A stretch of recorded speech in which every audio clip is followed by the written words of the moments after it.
Dear neat aspirants, welcome back to our channel Uma guides. So NTA వాళ్ళు ప్రతిరోజు ఒక క్వశ్చన్ని ఎక్స్లో సోషల్ మీడియాలో పోస్ట్ చేస్తున్నారు. ఇది చాలామందికి తెలిసే ఉంటుంది. ఎవరికైనా తెలియకపోతే దీన్ని చూడండి. ఎందుకైనా మంచిది. ఒక్కసారి ఒక క్వశ్చన్ చూసినంత మాత్రాన మనకి పోయేది ఏం లేదు కదా. సో ఒక 5 క్వశ్చన్స్ నేను ఇక్కడ పోస్ట్ చేస్తున్నాను. మీరు ఆన్సర్లు కింద కామెంట్స్లో చెప్పండి. ఓకే. సో వీడియో కొత్తగా చూస్తుంటే నా ఛానల్ లైక్ చేయండి, సబ్స్క్రైబ్ చేయండి ఛానల్ని, అలాగే వీడియోని మీ ఫ్రెండ్స్కి షేర్ చేయండి. సో ఇక క్వశ్చన్లోకి వెళ్తే మీకు కనిపిస్తున్నటువంటి movement and accumulation of ions across a membrane against their concentration gradient can be explained by. Okay. So ఇక్కడ 4 ఆన్సర్స్ ఉన్నాయి. Osmosis, facilitated diffusion, passive transport and active transport. మీరేమనుకుంటున్నారో ఈ క్వశ్చన్కి కరెక్ట్ ఆన్సర్ని కింద కామెంట్స్లో చెప్పండి. ఓకే. ఇది మనకి ఒక చిన్న టెస్ట్ అనమాట. సో ఇలాగే ఇస్తుందా క్వశ్చన్లని ఎన్టీఏ వాళ్ళు పేపర్లో? ఇంత ఈజీగా ఉంటాయా అంటే కొన్ని క్వశ్చన్లు డైరెక్ట్ ఆన్సర్స్ పెట్టేటివి అయితే ఖచ్చితంగా ఉంటాయి కదా. సో ఇలాంటి క్వశ్చన్లు కూడా మనకి పేపర్లో ఎంత టఫ్ వచ్చినప్పటికీ ఉంటాయని మాత్రం ఎక్స్పెక్ట్ చేయొచ్చు కదా. సో మనం ఒక్కసారి వీటిని కూడా మిస్ కాకుండా చూద్దాము. సో మీ ఫ్రెండ్స్కి కూడా షేర్ చేయండి మా. సో సెకండ్ క్వశ్చన్ వీళ్ళు ట్వీట్ చేసినటువంటిది ఇక్కడ మీరు చూస్తున్నారు. Amongest the given options which of the following molecules and act as a Lewis acid. Okay. So ఇక్కడ NH3 ammonia, H2O water, BF3 borium fluoride and OH minus అయాన్స్ని ఇచ్చారు. దీనికి correct ఆన్సర్ని మీరు కామెంట్స్లో పెట్టండి. ఎంతమంది కరెక్ట్ చేస్తారో చూద్దాము. సో సింపుల్ ఆన్సర్స్ ఇవి, సింపుల్ క్వశ్చన్సే అనుకుంటూ ఉండొచ్చు మీరు. ఒక్కొక్కసారి ఇలాంటి సింపుల్ క్వశ్చన్స్ని కూడా మనము నెగ్లెక్ట్ చేసే ఛాన్స్ ఉంది, మిస్ చేసే ఛాన్స్ ఉంది. సో గుర్తుపెట్టుకోండి, లూయిస్ యాసిడ్ అనమాట ఇది.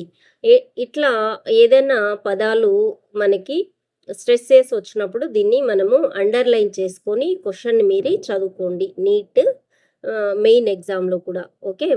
సో దీనికి ఏబిసిడిలో ఆన్సర్ ఏది కరెక్ట్ అయితే అది కామెంట్స్లో పెట్టండి. తర్వాత ఆన్సర్స్ చూద్దాము. అలాగే ఇంకొక క్వశ్చన్కి వెళ్ళినట్లయితే vital capacity of lungs is ABCD ఇచ్చారు.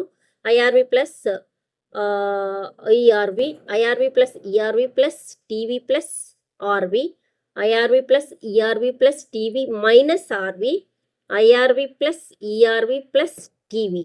ఓకే. సో ఈ 4 ఆప్షన్స్లో లంగ్ కెపాసిటీని, వైటల్ లంగ్ కెపాసిటీని ఏది సూచిస్తుందో కామెంట్స్లో మీరు పెట్టండి. ఏబిసిడిలో ఏది కరెక్టో. సో ఆన్సర్స్ మళ్ళీ ఒకసారి మనం డిస్కస్ చేద్దాము. ఓకే.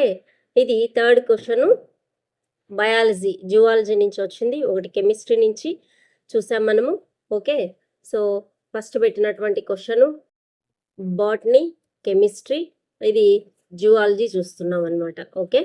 సో ఇక నెక్స్ట్ క్వశ్చన్కి వెళ్తే వెంచురీమీటర్ వర్క్స్ ఆన్ ఏ సిద్ధాంతం మీద ఈ వెంచురీమీటర్ పనిచేస్తుంది? ఓకే.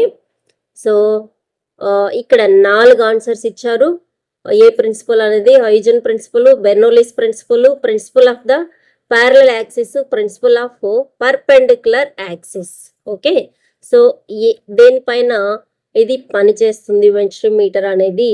సో దాని వర్క్ ఏంటో కూడా తెలుసుకోండి. ఇది ఎలా, ఏ థియరీ పైన, ఏ సిద్ధాంతం పైన పనిచేస్తుంది అనేది ఇచ్చారు. దాని గురించి రావడానికి స్కోప్ ఉన్నటువంటి వేరే క్వశ్చన్లు కూడా మీ మైండ్లో ఒక్కసారి అనాలిసిస్ చేసుకోవాలన్నమాట ఈ క్వశ్చన్ మనం చూస్తూ ఉన్నప్పుడు. సో దీనికి ఆన్సరు ఏబిసిడిలో మీరు ఏదనుకుంటున్నారు, కరెక్ట్ ఆన్సర్ ఏదో పర్ఫెక్ట్గా గన్ షాట్గా ఇక్కడ కామెంట్స్లో పెట్టండి. ఆన్సర్ మళ్ళీ డిస్కస్ చేద్దాము. ఓకేనా. సో నెక్స్ట్ క్వశ్చన్ చూద్దాం. What is the function of the tassels in the corn cob? So మొక్కజొన్నలో టాజిల్స్ ఫంక్షన్ ఏంటి అని ఇచ్చారు. To attract insects, to trap pollen grains, to disperse pollen grains, to protect seeds. So ఇది NEET NCERT old version and new వర్షన్లో answer తేడా ఉంది, controversial అని social మీడియాలో టీచర్లు చెప్తూ ఉన్నారు. ఒకసారి మీరు ఆన్సర్ ఏమనుకుంటున్నారో చూడండి, ఆన్సర్ని టిక్ చేయండి, కామెంట్స్లో పెట్టండి. ఓకే, సో ఇలాంటి కాంట్రవర్షియల్ క్వశ్చన్స్ ఇస్తే ఎలా అనేది చాలా మటుకు చెప్తూ ఉన్నారు. సో ఇలా డౌట్ ఉన్న క్వశ్చన్స్ని అటెంప్ట్ చేయకుండా వస్తే ఒకవేళ ఆ క్వశ్చన్కి మార్క్స్ బి అయినా సి అయినా రెండు కరెక్టే అనేది ఏదైనా అందరికీ మార్క్స్ ఇచ్చారంటే మనం అటెంప్ట్ చేయకపోతే మార్కు ఇవ్వరు. సో అటెంప్ట్ చేసి రావాల్సి ఉంటుంది. ఓకేనా? సో ఆ దృష్టిలో పెట్టుకొని అన్ని క్వశ్చన్లు కూడా మీరు ఆలోచించి ఆన్సర్స్ చేయండి. So next move on to the next question. During the purification process for recombinant DNA technology, addition of chilled ethanol precipitates out RNA, DNA, histones, polysaccharides. Okay, దీనికి కరెక్ట్ ఆన్సర్ని కామెంట్స్లో పెట్టండి. Okay, next move on to the next question. Next క్వశ్చన్కి వెళ్తే the historic conversion on biological diversity, the Earth Summit was held in Rio de Janeiro in the year. ఏ ఇయర్లో ఇది మనకు జరిగింది historic convention on the biological diversity అనేది?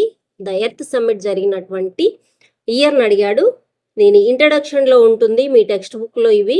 So last year మనం చూసాము, 1, 2 ఇలాంటి క్వశ్చన్స్ కూడా అడుగుతున్నారు. సో మీరు అది కూడా తిప్పుకోవాల్సి ఉంటుంది. సో దీనికి ఆన్సర్ కూడా మీరు కామెంట్స్లో పెట్టండి, తర్వాత ఆన్సర్లు అన్నీ డిస్కస్ చేద్దాము. ఓకే, ప్రస్తుతానికి వచ్చినటువంటి క్వశ్చన్స్ ఇవి డియర్ స్టూడెంట్స్. ఒక్కసారి చూసుకోండి, మీకు కూడా ఎక్స్ అకౌంట్ ఉంటుంది. లేకపోతే పేరెంట్స్కి నేను విజ్ఞప్తి చేసేది ఏంటంటే మీరు డౌన్లోడ్ చేసుకున్నా చూసినా ఒకసారి మీ పిల్లలకు కూడా హాస్టల్లో ఉన్నా ఎక్కడున్నా కూడా ఒకసారి చెప్పండి.